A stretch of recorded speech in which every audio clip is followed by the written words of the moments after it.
Good afternoon बच्चों। Good afternoon sir. बच्चों आज कौन सा दिन है? 3 जनवरी 2024। मैंने दिन पूछा है न कि दिनांक। डेट डेट नहीं, डे बताइए। डे आज कौन सा डे है? और आज कौन सा डेट है? 3 जनवरी 2024। वेरी। तो ये जो आज का दिन है 3 जनवरी, ये हमारे लिए खास क्यों है समझिए। ये जो पीछे मैंने 20 पॉइंट लिखा है, ये किनके बारे में है और क्या है, इसको हम एक एक करके सीखेंगे, ठीक है? Yes sir. चलिए, किनके बारे में आज हम सीखने वाले हैं? तो उनका नाम है सावित्रीबाई फुले। सावित्रीबाई फुले। चलिए समझते हैं क्या इनके बारे में खास थी और क्यों हम इनके बारे में आज पढ़ रहे हैं। चलिए स्टार्ट करते हैं। Yes sir. सबसे पहला चीज देखिए, यह भारत की पहली, यहाँ इस पॉइंट को देखिएगा, पहली महिला अध्यापिका थी, यानी फर्स्ट वुमेन टीचर थी। यानी ये जो हमारा कंट्री है इंडिया, इस पूरे कंट्री में ये जो पहली महिला थी जो कि क्या थी? टीचर थी। ये पॉइंट क्लियर हो गया? Yes sir. कि ये पहली महिला अध्यापिका थी, यानी फर्स्ट फीमेल टीचर थी। सेकंड क्या है कि सावित्रीबाई फुले का जन्म 3 जनवरी 1831 को हुआ था। इनका जन्म कब हुआ था? 3 जनवरी 1831 को। चलिए, तीसरा पॉइंट है कि इनके पिता का नाम, इनके पिता का नाम था खंडोजी नेवेसे। क्या नाम था इनके पिता का? खंडोजी नेवेसे। और माता का नाम क्या था? लक्ष्मीबाई। माता का नाम लक्ष्मीबाई। चौथा पॉइंट देखिए, सावित्रीबाई फुले का विवाह 1841 में ज्योतिराव फुले से हुआ। जो इनके हस्बैंड थे सावित्रीबाई फुले का, उनका क्या नाम था? ज्योतिराव फुले।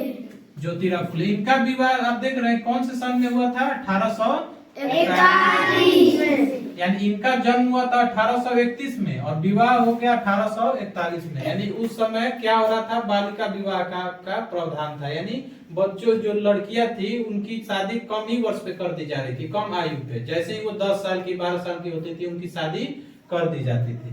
ये समझ में आ गया? Yes sir. यानी इनकी आयु जब 10 वर्ष की थी तभी इनकी क्या कर दी गई? शादी। पांचवा पॉइंट है कि यह भारत के पहले बालिका विद्यालय की पहली प्रिंसिपल और पहले किसान स्कूल की संस्थापक थी। यानी इन्होंने संस्थापक थी किस चीज की? तो पहली बालिका विद्यालय यानी गर्ल्स स्कूल का पहला इन्होंने नींव डाला और इन्होंने क्या किया? स्कूल बनवाया। कौन कौन सा स्कूल बनवाया? तो पहले बालिका विद्यालय बनवाया और एक तो किसान स्कूल बनवाया। 6th पॉइंट है कि उनको महिलाओं और दलित जाति जानते हैं, जो कि SC ST में आते हैं, जो कि काफी निचली जाति में गिने जाते हैं, इनका शिक्षित करने के प्रयासों के लिए जाना जाता है। यानी महिलाओं और जो दलित जाति की थी, जो भी दलित जाति की महिलाएं थी, उनको शिक्षित करने के लिए ये प्रयास करती थी। ये क्लियर हो गया 6th वाला? Yes sir. 7वां है कि ज्योतिराव कौन थे? उनके पति ज्योतिराव, जो बाद में ज्योतिबा के नाम से, इन्हीं का नाम क्या बन गया? ज्योतिबा। इसमें कंफ्यूज नहीं होइएगा, इनके हस्बैंड इनके नाम से जाने गए। सावित्रीबाई के संरक्षक थे। ये क्या थे? सावित्रीबाई के संरक्षक। मतलब कोई भी दिक्कत होती थी तो वो उनको क्या करते थे? प्रोटेक्ट करते थे, उस दुविधा से उनको बाहर लाते थे। और गुरु भी थे, यानी उनको सारी चीजें, जो भी चीजें उनको जाननी थी उसके लिए वो हेल्प करते थे। और समर्थक, यानी किसी भी चीज का उनको हेल्प चाहिए था तो उसमें वो क्या करते थे? साथ निभाते थे।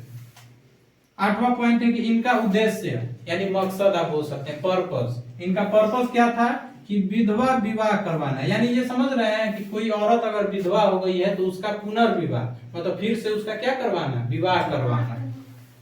दूसरा क्या इनका मकसद था? कि छुआछूत मिटाना। जो छुआछूत का लोग, जो डाइवर्सिटी था अलग अलग कास्ट और रेसिज्म के बीच, इसको मिटाना वो चाहती थी। तीसरा, महिलाओं की मुक्ति और दलित महिलाओं को शिक्षित करना। ये सबसे ज्यादा इस पे ध्यान देती थी कि दलित महिलाओं को शिक्षित बनाना चाहती थी। जो दलित महिलाएं थी उनको क्या करना चाहती थी? शिक्षित बनाना।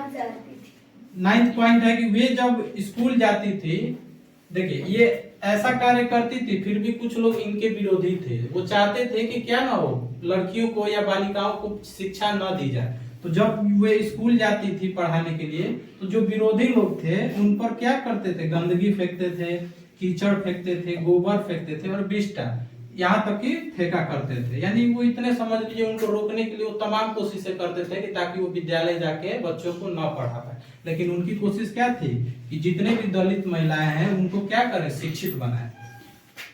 फिर है उसके बाद 10th नंबर पे कि आज से 191 साल पहले, 191 ईयर्स, 191 साल पहले बालिकाओं के लिए, समझिए, जो भी लड़कियां होती थी उनके लिए स्कूल खोलना है।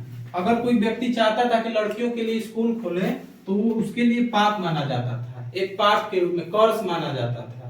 कर्स बोलते हैं पाप को इंग्लिश में, तो कर्स माना जाता था कि आप अगर लड़कियों के लिए कोई विद्यालय खोल रहे हैं तो वो एक तरीके से क्या है, वो पाप। क्या है, पाप। 11 नंबर पे देखिए, सावित्री बाई जब स्कूल जाती थी, क्योंकि वो अध्यापिका थी, और भारत की पहली प्रथम महिला अध्यापिका कौन थी, Savitri by Phule. Savitri by जब स्कूल जाती थी तो तब अपने थैले में वो एक साड़ी लेकर चलती थी। क्यों, इसके चलते कि जब लोग उन पे गोबर, कीचड़, ये सारी चीजें, जब गंदगी उनके ऊपर फेंकते थे, तो जब उनका पूरा कपड़ा गंदा हो जाता था तो वो अपने थैले में एक साड़ी लेकर चलती थी। अब साड़ी जब वो पढ़ाने जाती थी तो साड़ी बदल कर और तब वो बच्चों को पढ़ाने जाती थी। तो साड़ी ले जाने का मकसद आप समझ गए। Yes sir.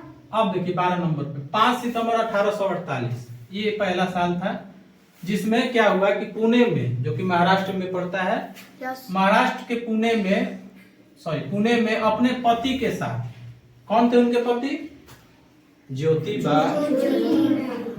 फुले, उनके साथ मिलकर विभिन्न जातियों, अलग अलग जातियों के साथ, जिनमें 9 ही छात्राएं थी, क्योंकि उस समय शिक्षा को लेकर कोई जागरूकता नहीं थी, लोग अपनी बहन बेटियों को शिक्षा नहीं देना चाहते थे।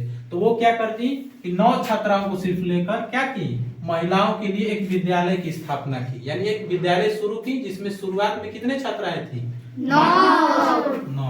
13 नंबर पे देखिए, एक वर्ष में, अब एक साल बीत गया, विद्यालय खोल ली। सावित्री फुले और महात्मा फुले, याद रखिएगा, महात्मा फुले ही किनका नाम है, ज्योतिबा फुले का ही दूसरा नाम क्या है, महात्मा फुले। तो उन्होंने 5 नए विद्यालय खोलने में सफल हो गए, यानी एक के बाद एक खोलते गए, और एक वर्ष में उन्होंने टोटल कितने विद्यालय खोल दिए, 5। 14 नंबर पे देखिए, लड़कियों के शिक्षा पर उस समय पाबंदी थी। अभी हम बताए थे यहाँ पे कि पाप माना जाता था विद्यालय खोलना। तो जब विद्यालय खोलना ही पाप माना जा रहा है तो आप समझिए कि लड़कियों को पढ़ाना तो भाई बिल्कुल ही क्या हो जाएगा, पाबंदी लग जाएगी, उस पर बैन हो जाएगा। पाबंदी थी उस समय। 15 नंबर पर देखिए, सावित्री फुले उस दौर में न सिर्फ खुद तो पढ़ ही रही थी, साथ में वो क्या की, दूसरी लड़कियों को पढ़ाने का भी बंदोबस्त किया। जैसे 1848 में विद्यालय खोल दिया, फिर जस्ट एक साल बाद यानी 1849 तक उन्होंने 5 स्कूल, वो और उनके पति ज्योतिबा फुले मिलकर 5 स्कूल क्या कर दिए, संस्थापित कर दिए पूरे। तो वो बंदोबस्त कर रही है कि नहीं आखिर, यानी खुद तो पढ़ ही रही है और लड़कियों को पढ़ने के लिए भी बंदोबस्त कर रही है। 16 नंबर पे 10 मार्च 1897, यही वो साल था। क्या हुआ इस दिन कि प्लेग के कारण, प्लेग एक बहुत ही, समझिए, बीमारी, बहुत ही खतरनाक बीमारी है, जिस समय आया था वो बहुत सारे लोगों को अपने चपेट में ले गया था। तो प्लेग के कारण सावित्रीबाई फुले का क्या हो गया, निधन हो गया। लेकिन देखिए प्लेग इतना खतरनाक रोग था, फिर भी उसमें वो कैसे अपने आप को संभाले। 17 नंबर पे देखिए, प्लेग महामारी, जो कि काफी महामारी थी, बहुत भयंकर थी, काफी ज्यादा डेंजरस डिजीज थी। तो प्लेग महामारी में सावित्रीबाई फुले प्लेग के मरीजों की सेवा करती थी, यानी जो भी प्लेग से ग्रसित मरीज थे, पेशेंट थे, उनकी क्या करती थी, वो सेवा करती थी। 18 नंबर पे, एक प्लेग के छूत से, जैसे ही वो मान लीजिए कि वो सेवा डेली करती थी, तो एक दिन ऐसे ही क्या हुआ कि वो एक प्लेग के छूत से प्रभावित बच्चे की सेवा कर रही थी, लेकिन करते करते उनको क्या हुआ कि उनको भी वो प्लेग ट्रांसफर हो गया और प्लेग अब उनको लग गया, और उसी समय उनको प्लेग रोग उनके शरीर में प्रवेश कर गया और उनको प्लेग रोग हो गया, और धीरे धीरे वो ग्रसित हुई उससे, और ग्रसित होते होते एक दिन उनकी क्या हो गई, मृत्यु हो गई। 18 और 19 नंबर देखिए, इसी कारण से उनकी क्या हो गई, मृत्यु। और लास्ट 20 नंबर पे देख लीजिए कि 3 जनवरी 2017, ये तारीख था 3 जनवरी 2017, उनके 189वें 189th बर्थडे पे, जन्मदिन पर गूगल ने क्या किया, जो कि एक काफी search engine, famous search engine है, उसने क्या किया गूगल ने कि एक गूगल डूडल प्रसिद्ध किया, फेमस कर दिया। मतलब कि जब 3 जनवरी 2017 यानी उनका 189th बर्थडे आया तो उसने क्या किया कि एक गूगल डूडल प्रेजेंट किया और लोगों तक सावित्रीबाई फुले का नाम प्रचलित